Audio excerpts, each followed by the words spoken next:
Today, we break down every single trade that happened on or near the trade deadline. Let's get right into this. We have a good video here in store for us today that's going to change everything that we do on the show in terms of mock drafts, which, if you guys are watching this, a mock draft will be dropping tonight. I am forfeiting the gym for this, but I love you guys. I had to be able to, as soon as I got off my job, ended up coming here, making this video, so then we can end up making an awesome 2-round mock draft tonight. Let's get into this. But starting out with the first trade of the day, we had Sauce Gardner, and this is not in like a numerical, biggest trades or anything, even though it's probably the biggest. But it's just in the order that I ended up talking about them. But the Jets ended up sending Sauce Gardner to the Indianapolis Colts. Shout out, I'm forgetting exactly which creator ended up doing this jersey swap, but did a fantastic job. I retweeted their work over on X. But 2 first-round picks and AD Mitchell ended up acquiring Sauce. And you might say, Alex, B grades? This is ludicrous. This is a huge deal. Here's the reason why I'm keeping it at a B. I like it for both sides for particular reasons. The only thing that keeps me from giving it A's is because it's heavily dependent on whether the Colts are legit or they're just red hot. Like, that's the real issue right now. Because if the Colts are legit, 2 late ones, not necessarily going to be extremely valuable. AD Mitchell is a risk. As much as I loved him, I think he was a top 15 player for me in that class. I totally see it with him. So I think this could end up working out very, very well. But still a massive risk because you don't really have anything going right now in terms of the quarterback position, which there will be. But again, you're not going to see early returns from AD Mitchell in that regard. So the 26th first right now already is trending late in a very bad class. And the 27, if the Colts remain contenders, which Sauce Gardner, a top 5 corner in the NFL, in my opinion, probably would mean they still remain contenders. That could end up making me feel like, well, you'd have to hit on AD Mitchell for me to think that this worked out for y'all. But still, incredible draft capital as well, in case you maybe want to flip that 27 first for something else, in case you still think that they are more of the less of the pretenders, but more the contenders. But regardless, good deal for both sides for respective reasons. Just a lot of risk that ends up being put into the equation, which is why I can't give an A to either side.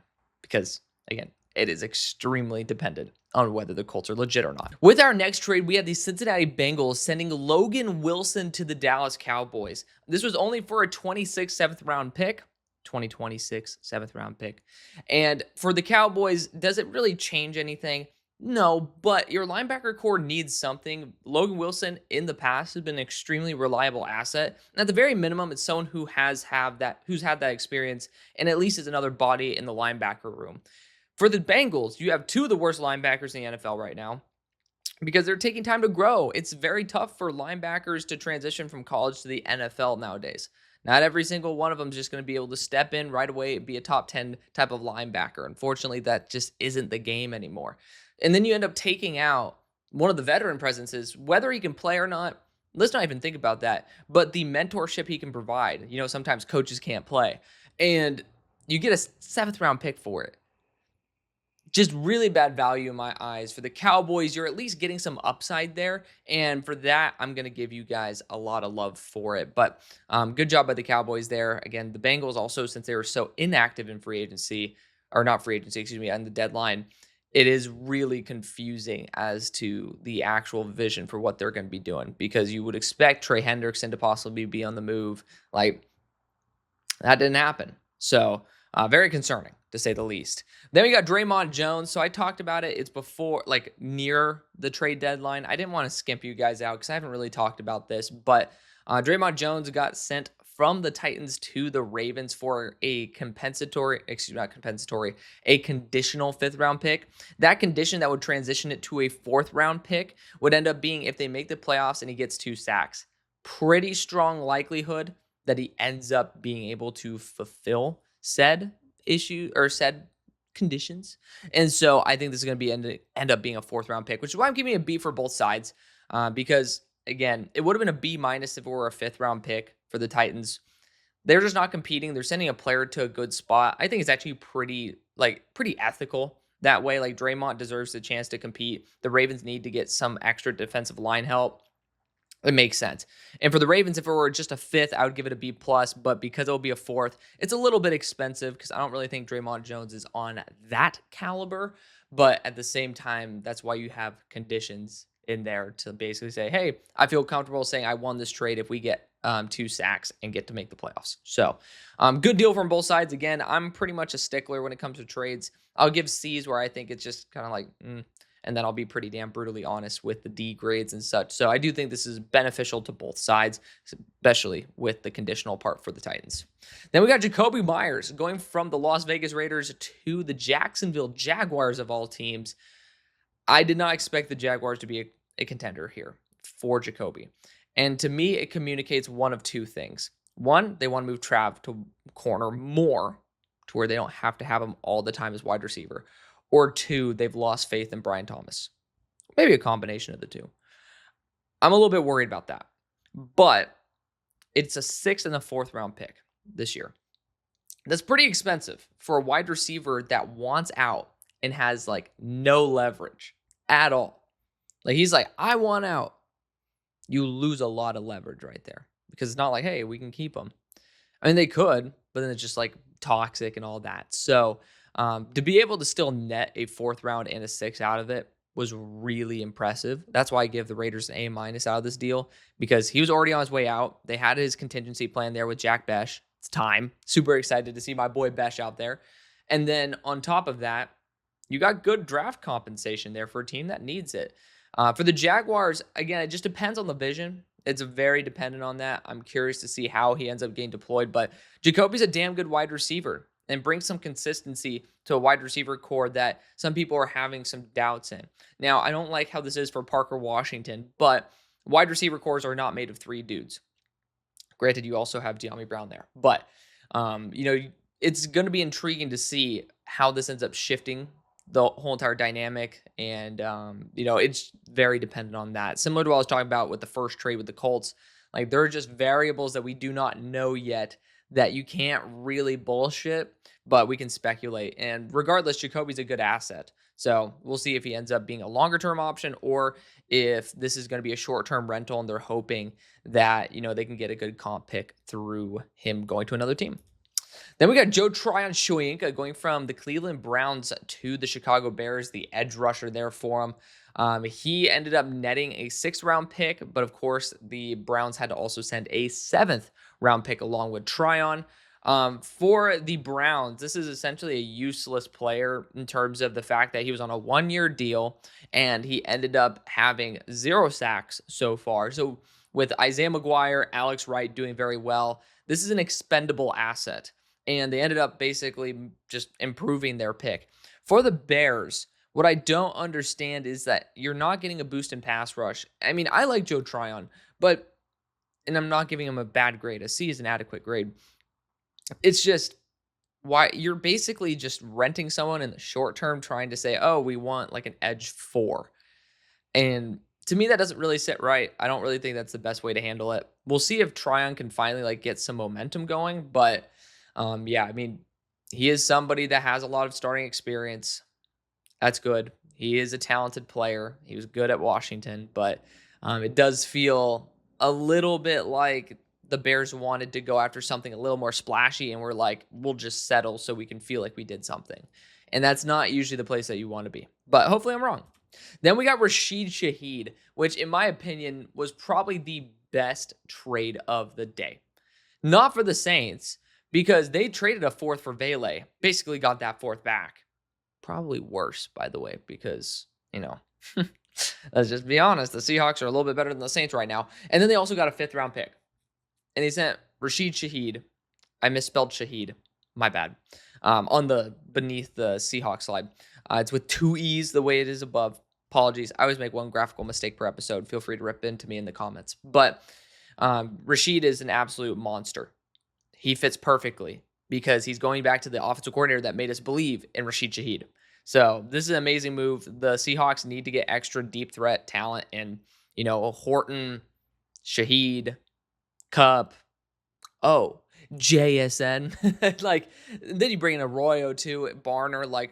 This team's making a strong push, and I'm very happy to see that. It's a team that, you guys kind of need this. So I love that for y'all.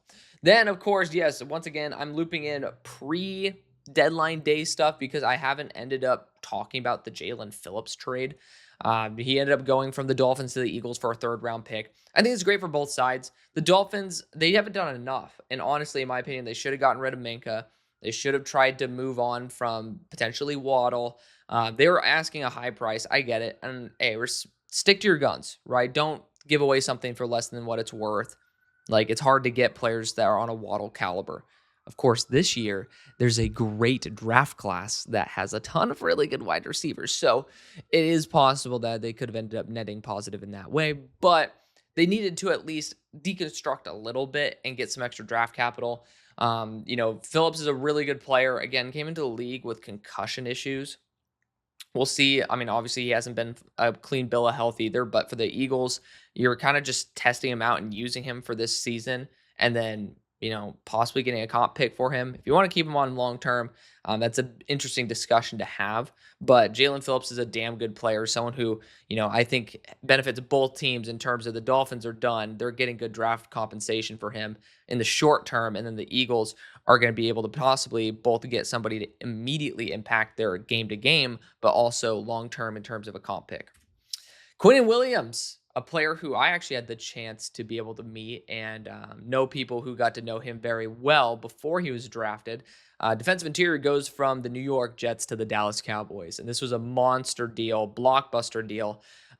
Second round pick this year in 2026, and then the lowest in terms of the best first round pick in 2027. So either that's going to be whether the Green Bay Packers suck or the Cowboys suck or both of them are good and just one is a better pick than the other. Whatever is a higher pick in the draft ends up going to the Jets, and then they end up acquiring Mozzie Smith. So the Cowboys need defensive line help. It does, and the only reason I don't give it an A or an A+ for the Cowboys is because it does kind of feel like it negates Kenny Clark a bit, even though it doesn't. But it does feel like, we traded all that and got Kenny Clark out of that deal, and then now we're getting Q as well, and we're trading away a lot of the same type of capital that, we traded away Micah Parsons with. But Quinnen's a fantastic asset, 27 years old. He's barely hitting the prime of his career. This team needs defensive line talent, and you still have 26 firsts.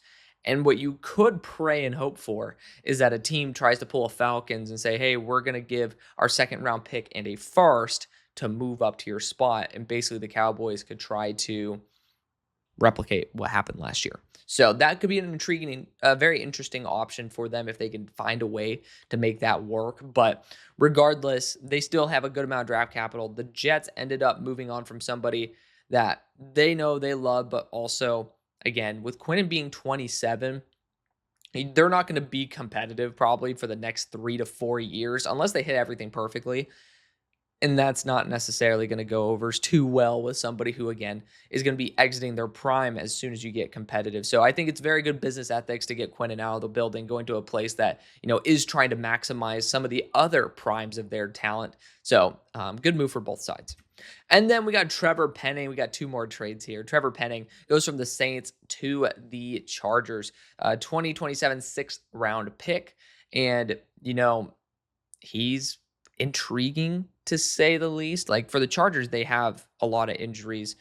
Joel out for the year, Rashawn Slater out for the year. So there's tackle implications there, but also the interior of the offensive line, it is far from solved. So Trevor Penning could also be an asset there. I like that for them, and I also love the physicality he brings. It reminds me a lot of what Harbaugh likes to do with some hard-nosed football. Good mobility as well. I was not a big fan of Trevor Penning coming out, but I like this move. But for the Saints, it is kind of just shedding off a little bit of the weight of the old past. So I do like the idea they can end up getting kind of just past that. And also, I believe in the 6th round, they ended up going after Devin Neal. So they've shown on day 3, because I love their day 3 class, to be able to target good value on day 3. But at the same time, it is pretty low value for somebody who is a possibly down-to-down starting guard.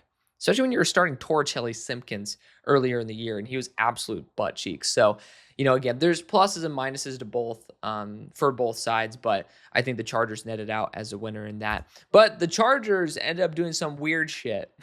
They tweet out an hour later saying, hey, we beat the deadline by having this trade in as well. Jasir Taylor, cornerback slot corner. I can't really call him a cornerback. Ends up going from the Chargers to the Jets. And it's a conditional 2028 seventh round pick. I do not know what the conditions are at the moment, but at the same time, it's going to possibly be a sixth round pick. Ooh. But also, the Jets end up adding another defensive back. For the Jets, I don't really think Jasir Taylor, who's played one game this year, had an awful 2024, is going to be much of an asset at all. Granted, it's essentially 4-0, but the Chargers, I assume, were just trying to make a spot for Penning, and they ended up netting a draft pick. So I like the move for them. And again, for the Jets, we'll see if it ends up netting to anything. 2023, he actually had an interception, 8 pass breakups with no touchdowns allowed. Last year was not pretty. And again, he's been banged up this year. So we'll see. I believe he's been banged up. He's been out. I'm trying to remember if it was suspension or not. I think it's injury. But anyways, we'll see what happens there. But that's going to be the list. Hopefully you guys enjoyed. I actually really had a good time today being able to see how everything ended up panning out. But thank you again for watching. Love you. See you on the far side. Peace.